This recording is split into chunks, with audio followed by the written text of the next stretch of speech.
नमस्कार मु मनोरमा महांती आईएमडी भुवनेश्वर पूरा ओडिशा राज्य वेदर ब्रीफिंग करुच्ची जदि देखा गत 24 घंटे किसी स्थान में हल्का मध्यम धरण वर्षा होगा सहित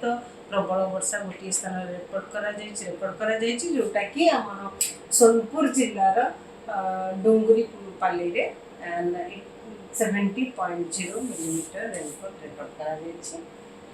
आज देखा आज पर्यंत रेनफॉल स्टैटिस्टिक्स देखा पूरा राज्य में टोटाल वर्षा है 514.2 millimetre against the normal value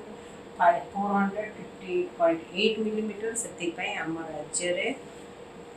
12% above normal rainfall आज पर्यंत रिकॉर्ड करा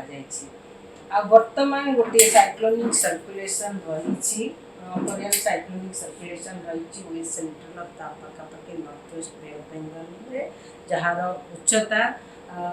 रही एक्सटेंड करुच्ची 3.1 to 5.8 kilometre above mean sea level वर्तमान गोटे साइक्लोनिक सर्कुलेशन जोटा कि इमर्ज कर नॉर्थ बे ऑफ बेंगल रे आगामी 24 घंटा मध्य परवर्ती 24 घंटा मध्य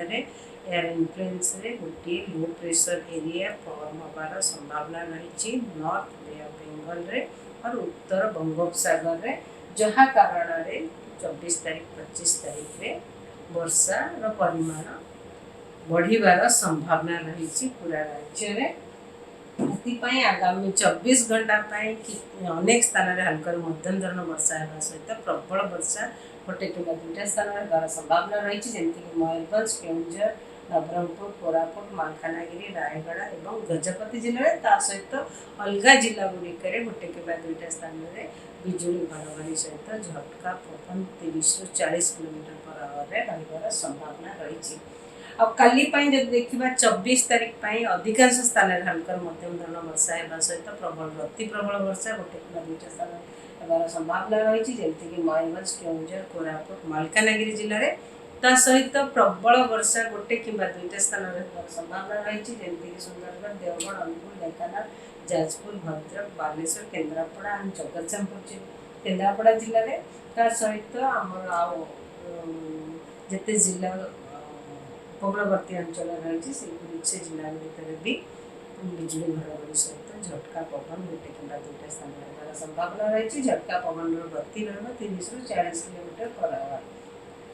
25 तारीख जदि देखा 25 तारीख में भी अधिकांश स्थान में हल्का मध्यम धरण वर्षा रहा सहित प्रबल अति प्रबल इवन अत्यंत प्रबल वर्षा भी होगार संभावना रही मयूरभंज और केन्दुझर जिले में ता सहित प्रबल अति प्रबल वर्षा होगार संभावना रही सुंदरगढ़ अनुगुल ढेंकानाल जाजपुर बालेश्वर भद्रक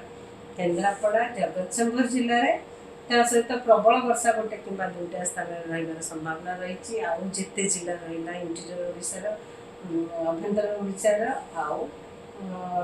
कोस्टल ओडिशार भी किसी जिला जमीक पुरी कटक नयागढ़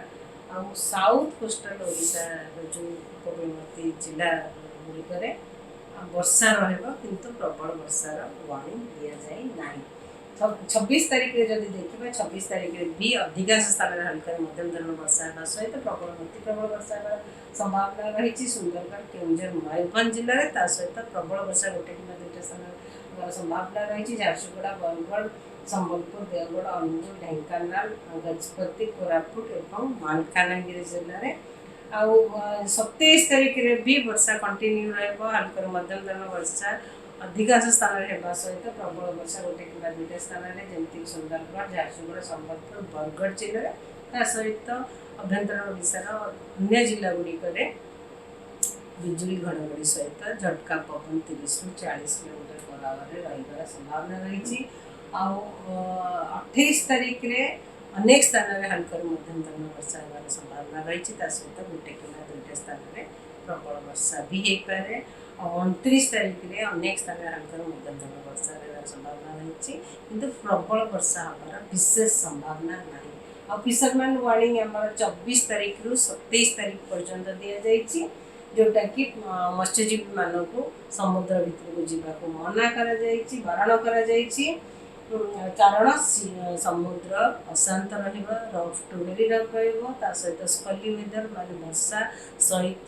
पवन गति 35 to 45 kilometre per hour, gusting to 55 kilometre per hour रहिबार संभावना रही है। नमस्कार।